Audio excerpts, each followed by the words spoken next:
5 games, 3 weeks, 1 quad injury. The defending champions thought they had silenced their biggest threat. But on June 14th, Caitlin Clark walked back onto that court and delivered the most devastating performance of her career. 32 points, 9 assists, 7 3-pointers, and 102-88 beatdown that ended the Liberty's perfect season. What she did in those first 38 seconds will give you chill. If you're hyped for C's revenge, smash that like button right now. Players with incredible Another? Yo, she's going crazy. She's going crazy. Feeling it. Yo. Side. Yo.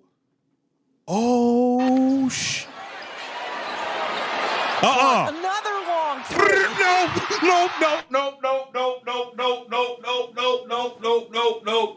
No. Caitlin, you went GOAT mode. You went GOAT mode. My GOAT. Caitlin, GOAT. Oh my God. She's back. She shot it from the floor. GOAT mode. The date was May 24th, and the Indiana Fever were locked in battle with the New York Liberty. Clark was having another stellar performance, threading passes through defenders and hitting shots from impossible distances. The Fever were hanging tough against the champions, trading baskets and showing they belonged. Then it happened. During a physical sequence late in the game, Clark felt something pop in her quad muscle. You could see it on her face immediately, that look of pain mixed with disbelief. She tried to play through it because that's what competitors do, but every step looked labored. Finally, Coach Christy Sides made the call nobody wanted to hear. Clark was done for the night. The Fever lost that game 90-88. The medical evaluation confirmed everyone's worst fears. Clark had strained her quad muscle and would need significant time to recover. Quad injuries are absolutely terrifying for basketball players, especially ones who rely on explosive first steps like Clark does. While Clark was stuck on the sidelines, the New York Liberty were making a statement to the entire league. They weren't just winning games, they were dominating opponents and looking absolutely unstoppable. Every victory seemed to send the same message: we're the defending champions and nobody can challenge us. Game after game, the Liberty kept rolling. Breanna Stewart was putting up MVP numbers. Sabrina Ionescu was orchestrating the offense with precision, and the defense was suffocating opponents into terrible shooting nights. Most importantly, they were doing all of this without having to worry about the one player who'd given them problems all season long. Meanwhile, the Indiana Fever was struggling without their superstar. But Caitlin is a high-usage player. She's a high-usage player that scores. She's a high-usage player that finds everybody else and puts them in positions to be successful. And you miss that on the floor. So it is like starting again, starting anew. I don't think that's necessarily a bad thing. I think we've seen throughout the course of seasons, in fact, even with the Pacers right in front of us, injury early, resilience, team chemistry, playing for one another, playing together, buying in on both ends of the floor and continuing to stay the course. I think that's good messaging for our team, and we've seen it, the blueprint right in front of our eyes. They managed to win 2 games during Clark's absence, but they also dropped 3 contests that felt completely winnable. Without Clark's playmaking and scoring, the Fever's offense looked disjointed and predictable. Doubt started creeping into every conversation about Clark's return. Would she be the same explosive player after missing so much time? Could her quad handle the demands of professional basketball? What if the injury had robbed her of that signature first step that made her so dangerous? But Clark had been preparing for this exact moment since the day she got hurt. Her approach to rehabilitation was methodical and intense. She wasn't just focused on getting healthy, she was determined to come back stronger than ever, every day. In the training room was another step toward her return date. Clark spent those 3 weeks studying film with obsessive attention to detail. She analyzed every possession from the games she missed, looking for ways to integrate back seamlessly. She watched countless hours of Liberty footage, breaking down their defensive schemes and identifying potential weaknesses she could exploit.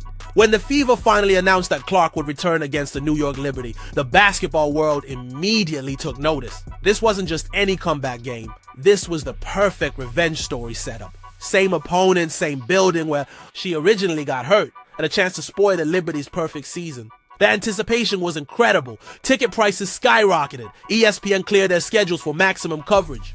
2.22 million people tuned in to watch Clark's comeback game, making it the second most watched WNBA game ever on that network. Clark, walked into Gainbridge Fieldhouse on June 14th with fire in her eyes. They asked me why I did not care about the Fever going 2-3 while Caitlin Clark was out. They asked me why I didn't really care about Stephanie White's offensive philosophies without Caitlin Clark. Well, here we are, back in effect. The Indiana Fever hand the New York Liberty their first loss of the season in Caitlin Clark's return game. Huge Saturday afternoon battle, national TV. Caitlin Clark drops 32 points, 9 assists, 8 boards, 7 made threes, the only player in WNBA history with that stat line, and basically announces to the league, game's over. The demon is home. All the concerns about the offense, all the concerns about the rotations. Caitlin Clark is the offense. When you have number 22 out there, everyone circles around it and falls in line. During warm-ups, you could see the focus and intensity that had been building for 3 long weeks. She moved without any hesitation or favoring of her previously injured quad. Her teammates fed off her energy immediately. The opening tip went to New York, and both teams started trading baskets. Clark began by facilitating for her teammates, finding open shooters and creating easy scoring opportunities. She looked comfortable and moved without any apparent discomfort. The rust that everyone worried about was nowhere to be found. Then Clark decided it was time to make her statement. She crossed half court with the ball and kept going. Way beyond the three-point line, Clark pulled up from 34 feet away from the basket. The shot had perfect rotation and dropped through the eye. Net without touching iron. The crowd started buzzing, but this was just the beginning. A few possessions later, Clark did it again. This time from 28 feet out, she launched another logo, 3 that swished through the net. The arena noise level jumped dramatically. Players on both benches started standing up to get a better look. Before anyone could fully process what was happening, Clark launched a third logo, 3 from 31 feet away. The ball sailed high through the air and dropped through the net without touching iron. The entire Liberty bench was shaking their heads in disbelief. 3 logo threes in just 38 seconds. Each shot was more impressive than the last.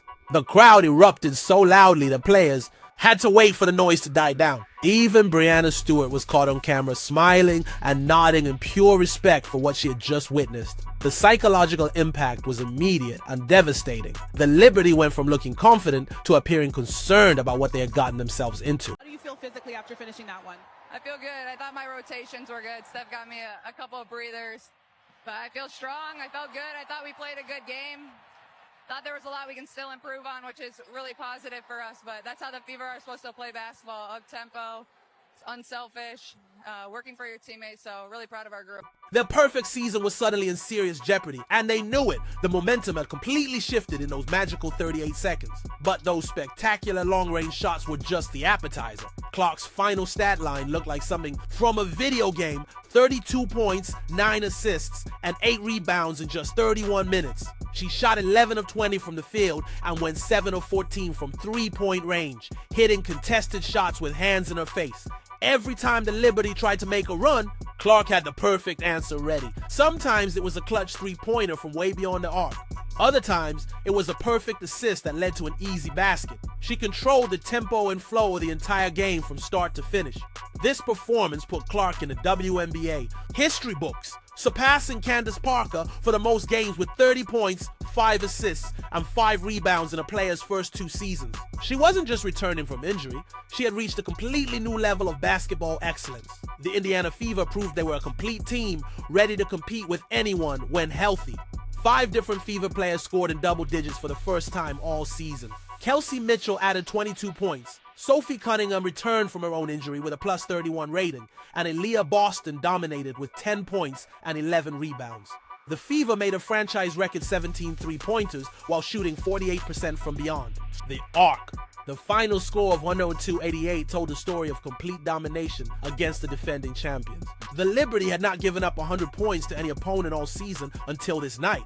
This victory proved that when healthy, the Indiana Fever can compete with anyone, anywhere, at any time. They didn't just beat the defending champions, they ended a 9-game winning streak and announced themselves as legitimate championship contenders. The global impact was remarkable. Fans flew from Hong Kong, a 22-hour flight, just to watch Clark play in person. When a reporter told Clark about these international fans after the game, her reaction was pure gratitude. gratitude and amazement.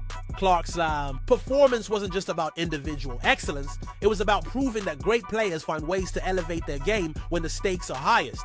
She didn't just return looking like her old self. She came back looking like an improved version of an already elite player. The 32-point masterpiece against the league's best defense sent a clear message to every team in the WNBA. The Indiana Fever are no longer just happy to be competitive. They're ready to beat anyone who steps on the court with them.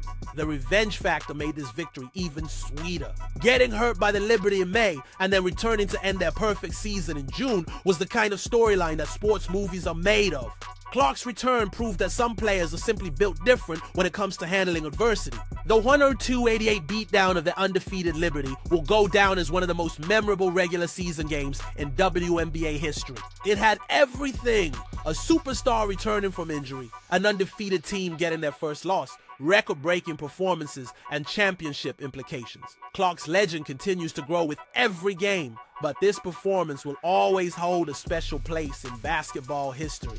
3 logo threes in 38 seconds against the defending champions in a revenge game comeback. It doesn't get much better than that. If this performance got you hyped for the rest of the season, smash that subscribe button and hit the notification bell. Comment logo Clark if you think those 3-pointers were the coldest shots you've ever seen. The Fever are just getting started, and you won't want to miss what happens next.